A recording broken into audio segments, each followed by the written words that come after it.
So you will have met integration by parts, and here's a reminder of the formula for it.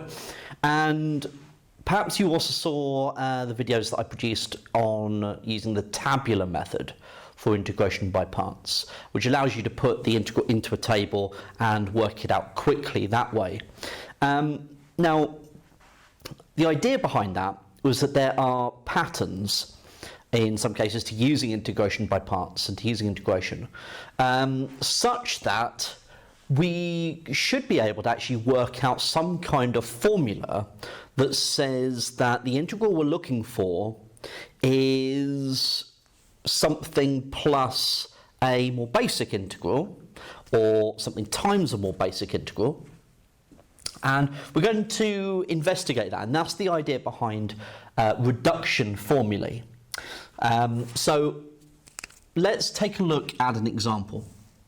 So let's take a look at an example of x e to the minus x. Okay, so pretty basic integral to use.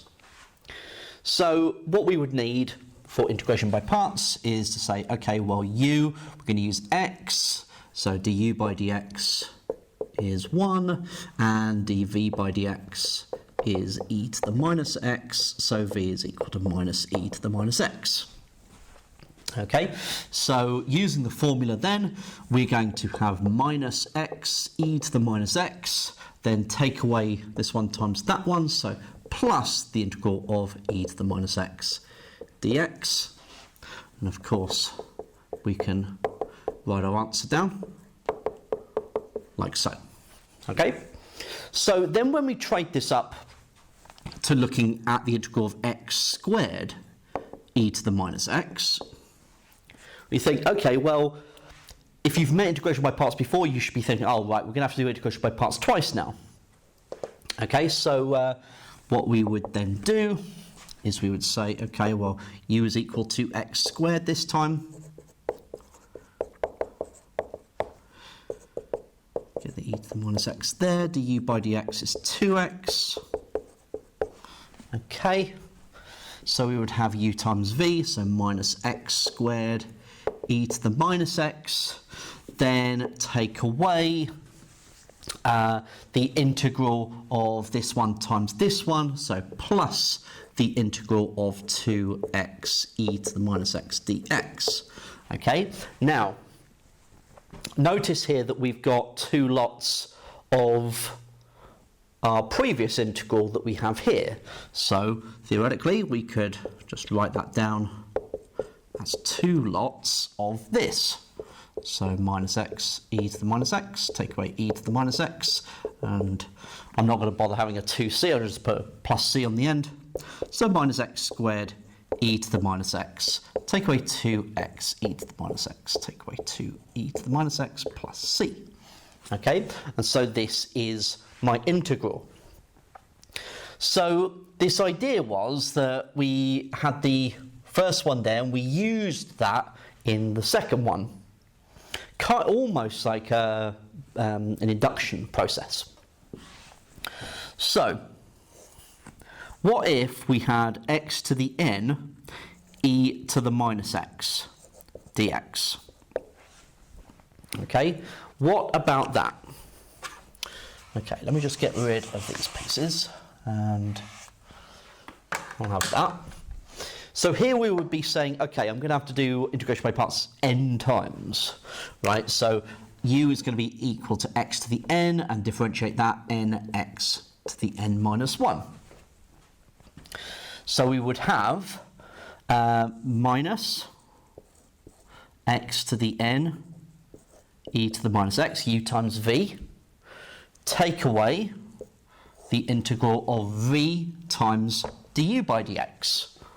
Okay, which is going to be plus n x to the n minus 1 e to the minus x dx. And of course I could by rights bring that n out to the front of the integral, like so. Now what you have here is precisely the same as what we've got here, except the n has been replaced with n minus 1. So what we could do is we could call this integral in, so the nth integral that I'm interested in. And this one I could call in minus 1. So we're saying that in is equal to minus x to the n e to the minus x plus n lots of in minus 1. And this is a reduction formulae.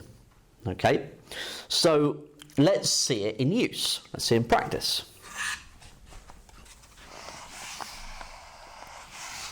So let's say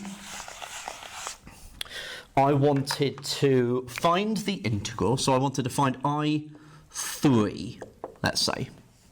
So this would be the integral of x cubed e to the minus x dx. And I'm going to use this reduction formulae. So n is 3, so I'm going to have minus x cubed e to the minus x plus n, so 3, lots of in minus 1, which would be I2. Okay, so we've got minus x cubed e to the minus x plus 3 lots of I2, which is, using this, minus x squared e to the minus x plus 2 lots of I2 minus 1, so I1.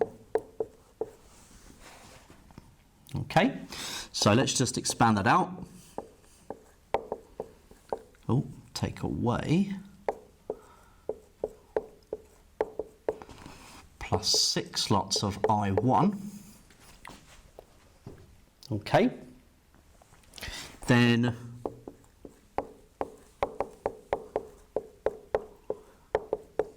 so 6 lots of I1. So we're going to have minus x e to the minus x plus 1 lot of I0.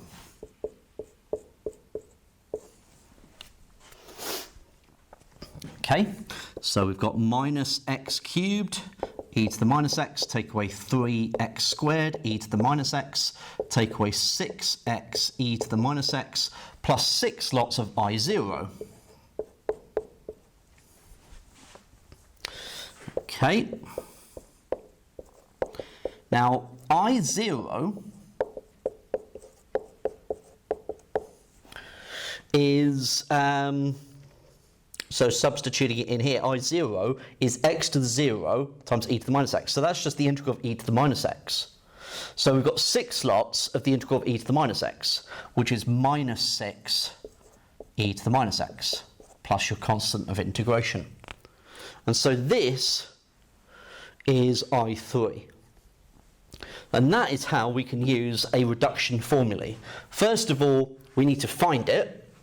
And then second of all, we start substituting in, and at each stage we put it back into the formula, simplify, put it back in the formula, simplify, until we get to an integral where integration by parts is no longer required and we can just integrate the standard function.